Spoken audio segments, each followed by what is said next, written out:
इस movie Zack Snyder's Justice League की कहानी स्टार्टिंग भी उसी सीन से होती है जब सुपरमैन पर विलेन ने अटैक किया था और उन दोनों की फाइट दिखाई गई है जब सुपरमैन जोर से हिट होने की वजह से चिल्लाया था। वो चीख हर तरफ फैल गई थी, यहाँ तक कि वो चीख मदर बॉक्स तक भी पहुँच गई थी। अब ये मदर बॉक्स है क्या, ये मैं आपको बताती हूँ। ये दरअसल एक बहुत एडवांस मशीन है। इन बॉक्सेस को एपोक्लिप्स के एलियंस ने बनाया था ताकि वो अपने राजा को ये दे सके और वो और ज्यादा पावरफुल हो सके। दरअसल मदर बॉक्स का ये कमाल था कि वो किसी भी प्लेनेट को एपोक्लिप्स की तरह बना सकती थी। अब जब एपोक्लिप्स के राजा के पास ये बॉक्सेस आ चुके थे तो वो चाहता था कि वो दुनिया में जाकर कब्जा कर ले और उसे भी अपने प्लेनेट जैसा बना दे। तो फिर वो तीनों के तीनों बॉक्सेस लेके दुनिया पर आया, यानी प्लेनेट अर्थ पर, और उसने वहाँ पर जाकर इन तीनों बॉक्सेस को मिला दिया, जिसकी वजह से इनकी पावर्स आपस में मिलकर और ज्यादा स्ट्रॉन्ग हो गई। वो दुनिया को तबाह करके अपना बनाने ही वाला था कि तभी वहाँ पर बहुत सारे सोल्जर्स और गॉड आ गए। उन लोगों ने एपोक्लिप्स के राजा को डराकर भगा दिया।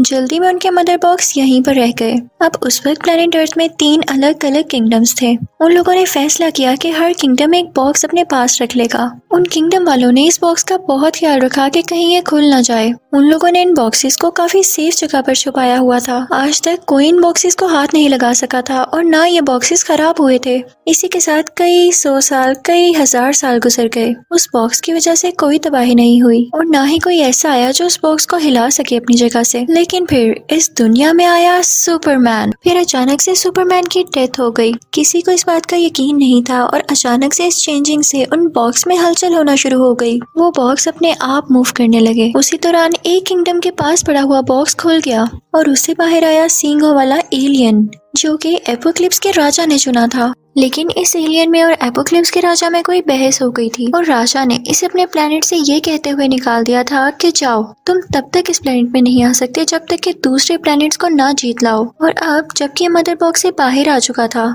तो ये अपने प्लेनेट वापस जाने के लिए और अपनी सजा खत्म करने के लिए इस दुनिया को कनक्वर यानी जीतना चाहता था। उसने उस किंगडम के लोगों से लड़ना शुरू कर दिया और उन पर बहुत बुरी तरह अटैक करता रहा, जिससे आखिरकार वो किंगडम वाले हार गए और ये अपना मदर बॉक्स उठाकर वहाँ से चल पड़ा। अब ये तलाश में था दूसरे मदर बॉक्स के। अगर इसको दूसरा और तीसरा मदर बॉक्स मिल जाता तो ये तीनों बॉक्सेस को मिलाकर इस दुनिया को जीत लेता और फिर इस दुनिया को अपने प्लेनेट एपोक्लिप्स की तरह बना देता ताकि उसका राजा इससे खुश होकर इसे वापस अपने साथ रख ले और ये दोबारा से और ज्यादा स्ट्रॉन्ग फील कर सके। ये तो बस मतलब ही था, अपने मतलब के लिए दुनिया को तबाह करना चाहता था। लेकिन जिस किंगडम से उसने पहला मदर बॉक्स लिया था वहाँ की रानी अभी भी जिंदा थी और वो अपनी बेटी, जो कि वंडर वुमन होती है, उससे कहती है कि तुम्हें बहुत एहतियात करनी होगी। उसकी बेटी समझ नहीं पा रही थी कि मेरी माँ मुझे ऐसे क्यों कह रही है। वो इस बात का पता लगाने के लिए अपने किंगडम के टेम्पल्स और कई और जगह जाती है, जहाँ पर उसे फाइनली एपोक्लिप्स के राजा और उन मदर बॉक्स के बारे में पता चलता है। और वो समझ चुकी थी अपनी माँ की बात कि वो मुझे इसलिए अपना ख्याल रखने को कह रही हैं कि जल्दी जंग शुरू होने वाली है। जैसे ही उस एलियन को बाकी बॉक्सेस मिल गए तो वो बाकी दुनिया को भी तबाह कर देगा।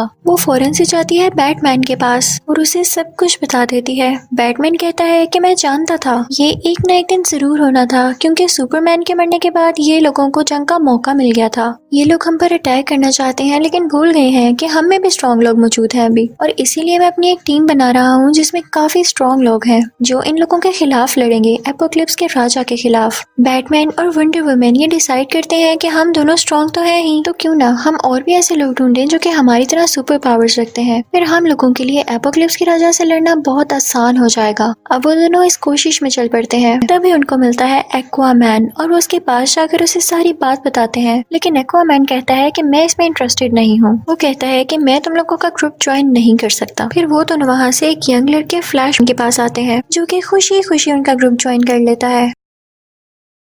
अब वंडर वुमन जाती है एक और सुपर हीरो साइबोर्ग के पास, लेकिन वो भी कहता है कि मैं बहुत बिजी हूँ, मेरे पास इन कामों के लिए टाइम नहीं है, खुद ही इसको हैंडल कर लो। अब दूसरी तरफ हम एपोक्लिप्स के एलियन को तबाही मचाते हुए देखते हैं उसी दूसरे मदर बॉक्स की तलाश में। अब वो वहाँ पर पहुंच चुका था जहाँ पर एक्वामैन भी था और वो दूसरा किंगडम जिसके पास वो दूसरा मदर बॉक्स था। वो उसको हासिल करने के लिए बहुत कुछ करता है लेकिन एक्वामैन उसे रोक रहा होता है। अब एपोक्लिप्स का एलियन क्योंकि बहुत स्ट्रॉन्ग और खौफनाक था तो वो एक्वामैन को हरा देता है और वो मदर बॉक्स अपने साथ ले जाता है। वो एलियन फिर जाकर उन दोनों बॉक्सेस को पास पास रखता है और उसे एक मैसेज रिसीव होता है कि इस दुनिया के लोगों को अपना गुलाम बनाया जा सकता है, इनसे अपने काम करवाए जा सकते हैं। लेकिन कैसे? ये सिर्फ वही लोग जान सकते हैं जिनके पास सुपर पावर्स हैं। वो एलियन इस बात को लेके काफी एक्साइटेड था। वो ये सब जाकर अपने राजा यानी एपोक्लिप्स के राजा को बताता है। तो वो उस एलियन से कहता है कि 2 बॉक्सेस तो तुम पहले ही हासिल कर चुके हो, और अगर अब तुम तीसरा बॉक्स भी ढूंढकर इन तीनों को आपस में मिला दो और दुनिया को जीत लो तो तुम मेरा दिल भी जीत लोगे।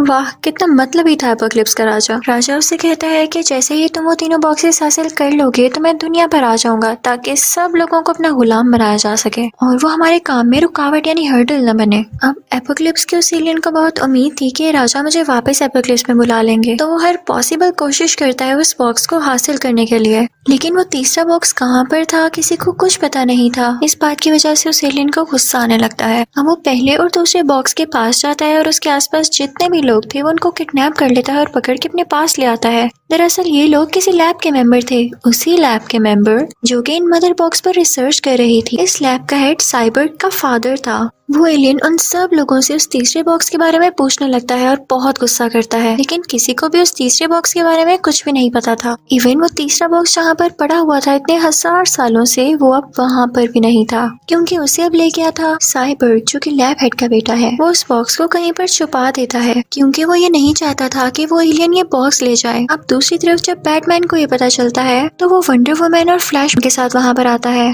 तभी वहाँ पर साइबर्ग भी उनके साथ शामिल हो जाता है और कहता है कि मुझे तुम लोगों के साथ रहना है ताकि मैं अपने बाप को बचा सकूं। ये चारों कहते हैं कि हम मिलके उस एलियन का मुकाबला करेंगे। ये चारों एक साथ बहुत अच्छे लग रहे थे। अब ये सब मिलके उस बेसमेंट में जाते हैं जहाँ पर उस एलियन ने लोगों को कैद किया हुआ था। एलियन उस बॉक्स का पता लगाने के लिए उन्हें टॉर्चर कर रहा था। तभी ये चारों वहाँ पर जाकर लोगों को बचाते हैं और एलियन को रोकते हैं। लोगों में बहुत लड़ाई होती है, लेकिन एलियन हार मानने को तो तैयार ही नहीं था। जब एक्वामैन को पता चलता है कि हालात काफी खराब हो रहे हैं और इन लोगों को उसकी जरूरत है, तो वो भी वहाँ पर आ जाता है क्योंकि दिल के ये सब अच्छे थे। ऐसे ही नहीं इन्हें सुपर पावर्स मिली, क्योंकि नेचर उन्हीं पर मेहरबान होती है, उन्हें ब्लेस करती है जो दुनिया के लिए अच्छा सोचते हैं। अब इन्हें एक साथ देखकर उस एलियन की तो जान ही निकलने वाली थी। वो डर के वहाँ से भाग जाता है कि फिर कभी इनका मुकाबला करूंगा। अब साइबर्ग वो तीसरा बॉक्स लेके अपनी टीम के पास आता है और उन सबको बताता है कि कुछ अर्से पहले मेरा एक एक्सीडेंट हुआ था जिसमें मैं मरने ही वाला था। मेरी हालत बहुत खराब थी, लेकिन मेरे फादर ने इस मदर बॉक्स को यूज करते हुए मेरी जान बचाई थी। उसकी ये बात सुनते ही बाकी लोगों के दिमाग में क्लिक होता है कि अगर इसे मरते मरते बचाया गया था तो इस बॉक्स को यूज करते हुए सुपरमैन को भी तो जिंदा किया जा सकता है। वो सब जानते थे कि सुपरमैन से ज्यादा स्ट्रॉन्ग कोई और नहीं है, और अगर वो इनकी टीम में आ गया तो ये लोग आसानी से एपोक्लिप्स के राजा और एलियन को हरा सकेंगे। अब वो सब एक प्लान बनाते हैं जिसे सुपरमैन को उन लोगों ने जिंदा करना था। वो वहाँ पर जाते हैं जहाँ पर वो दफन था, यानी उसकी ग्रेव थी, जहाँ पर वो उसे बाहर निकालते हैं। वो सब उसकी बॉडी को लेकर एक शिप में जाते हैं। वो उसकी बॉडी को भी वहाँ पर रख देते हैं और फिर उसके ऊपर लाते हैं वो मदर बॉक्स, ताकि उस मदर बॉक्स की और क्रिप्टन स्पेसशिप की एनर्जी से सुपरमैन को जिंदा किया जा सके। लेकिन मसला ये था कि वो मदर बॉक्स एक्टिवेट ही नहीं था। उसे यूज करने के लिए भी कुछ एनर्जी चाहिए थी ताकि उसे एक्टिवेट किया जा सके। फ्लैश उन लोगों से कहता है कि मैं इस मामले में तुम लोगों की हेल्प कर सकता हूँ, मदद कर सकता हूँ। वो कहता है कि मैं जब भी अपनी एनर्जी यूज करता हूँ तो मेरे आसपास इलेक्ट्रिकल वेव्स बनने लगती हैं जो कि एक एनर्जी ही है। वो कहता है कि मैं मदर बॉक्स के पास जाके उसे एक्टिवेट कर सकता हूँ।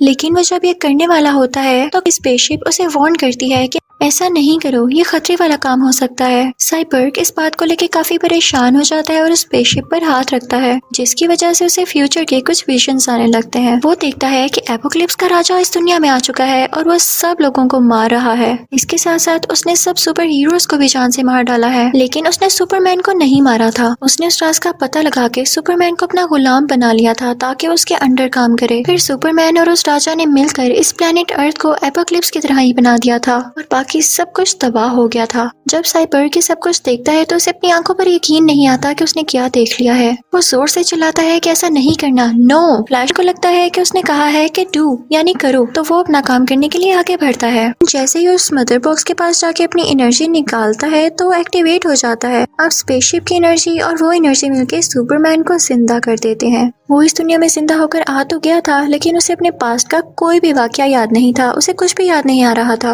वो भी चीजों पर गौर कर ही रहा होता है कि उसके सामने साइबर्ग आ जाता है। साइबर्ग में चूंकि कुछ मशीनरी थी तो वो उसे खतरा समझ के उस पर शूट कर देती है ऑटोमेटिकली ही। सुपरमैन को बेशक कुछ याद नहीं था, लेकिन उसमें वो पावर अभी भी थी जब वो आंखों से अपनी लेजर निकाल सकता था। वो वही लेजर यूज करते हुए साइबर्ग पर अटैक करने लगता है। वो बाकी सब सुपर हीरोज पर भी अटैक करने लगता है और सब उसे रोकने लगते हैं, लेकिन वो इतना ज्यादा पावरफुल था कि कोई भी उसे रोक नहीं पा रहा था। तभी उसके सामने वो न्यूज रिपोर्टर आ जाती है जिसे वो शुरू में पसंद किया करता था, उसे प्यार किया करता था। वो जैसे ही उसे देखता है उसे सब कुछ आहिस्ता आहिस्ता याद आने लगता है और फिर वो लोग अपने घर आ जाते हैं जहाँ पर उसे सब कुछ याद आ जाता है कि वो असल में है क्या। अब दूसरी तरफ हम देखते हैं कि क्योंकि तीसरा मदर बॉक्स अब एक्टिवेट हो चुका था तो उसकी वेव्स एपोक्लिप्स के एलियन तक भी जा रही थी, जिसकी वजह से उसे पता चल जाता है कि ये है कहाँ पर और वो वहाँ पर आ जाता है। दुनिया को तबाह होने से बचाने के लिए उस लैब का हेड इस बॉक्स को उठा के अपनी लैब में ले आता है। वो उस पर लेजर शूट करने लगता है, लेकिन उसकी वजह से उनकी अपनी ही डेथ हो जाती है और तभी वहाँ पर आता है एपोक्लिप्स का एलियन और उस आखिरी बॉक्स को भी अपने साथ ले जाता है।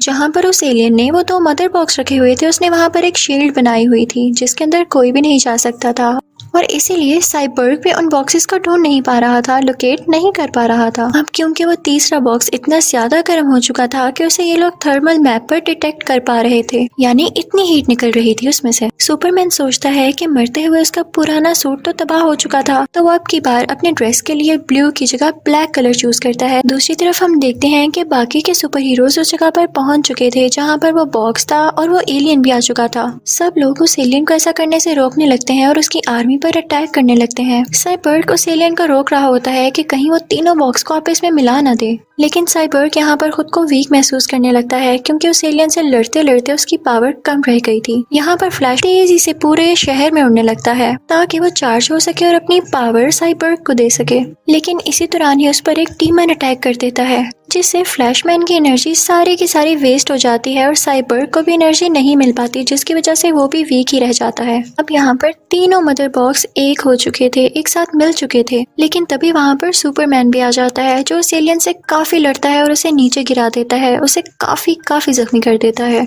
लेकिन अब मदर बॉक्स मिलने की वजह से वहाँ पर बहुत बड़ा ब्लास्ट होता है और सारे के सारे सुपर हीरोज उसमें मारे जाते हैं। हमें बहुत दूर फ्लैश दिखाया जाता है, जहाँ पर धमाका हुआ था वो उस जगह से काफी दूर था क्योंकि वो शहर के दूसरी तरफ था। वो अभी भी जिंदा था और वो इतनी तेज स्पीड से उस जगह की तरफ बढ़ने लगता है, भागने लगता है। उसकी इलेक्ट्रिकल वेव्स की वजह से वो धमाका रिवर्स होने लगता है, टाइम पीछे की तरफ जाने लगता है। जैसे जैसे वो आगे बढ़ रहा था धमाका रिवर्स हो रहा था, जिसकी वजह से वो सब सुपर हीरोज वापस से जिंदा होने लगते हैं और अब वो पहुंच जाता है सीधा साइबर्ग के पास, जहाँ पर उसने उन मदर बॉक्स को रोकने की कोशिश की थी। वो जाकर साइबर्ग को फौरन से अपनी पावर दे देता है और वो स्ट्रॉन्ग फील करने लगता है। साइबर्ग उन तीनों मदर बॉक्स को अलहदा कर देता है। सुपरमैन भी वहाँ पर आ जाता है और अपनी पावर से फाइनली उन तीनों बॉक्सेस को अलहदा कर देता है। लेकिन जब पहले ये तीनों मदर बॉक्स आपस में मिल रहे थे तभी वहाँ पर एक रास्ता खुल गया था, जिसकी मदद से एपोक्लिप्स का राजा इस दुनिया में आने वाला था, क्योंकि उसे लग रहा था कि अब सब कुछ उसके हाथ में आने वाला है। वो लोग इस बात का फायदा उठाते हैं और सुपरमैन उस एलियन को जोरदार पंच मार के उस रास्ते के जरिए उसके अपने प्लेनेट में वापस भेज देता है। इसी दौरान वंडर वुमन उस एलियन का सर काट देती है और उसकी डेड बॉडी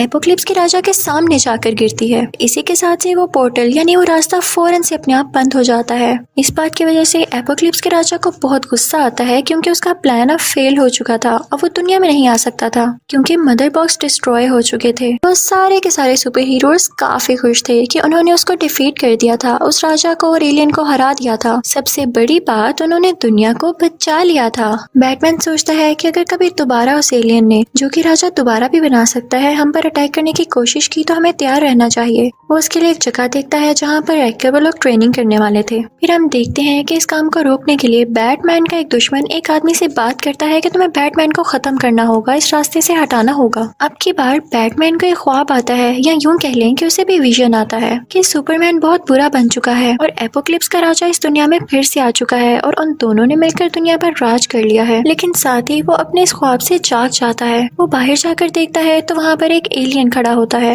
वो कहता है कि मैं बहुत खतरनाक हूँ और मैं इस दुनिया में काफी अरसे से छुप कर रह रहा था, लेकिन अब मैंने सोचा है कि मैं आपकी टीम में आ जाऊँ, क्योंकि ये बात सच है है कि एपोक्लिप्स का राजा यहाँ पर जरूर आएगा और मैं चाहता हूँ कि हम मिल के उसके खिलाफ लड़ें। और बस यहीं पर यह मूवी एंड हो जाती है। यानी हम फ्यूचर के बारे में कुछ नहीं कह सकते कि वो राजा दोबारा आएगा या नहीं और सुपरमैन बुरा बनेगा या नहीं। Thank you for watching.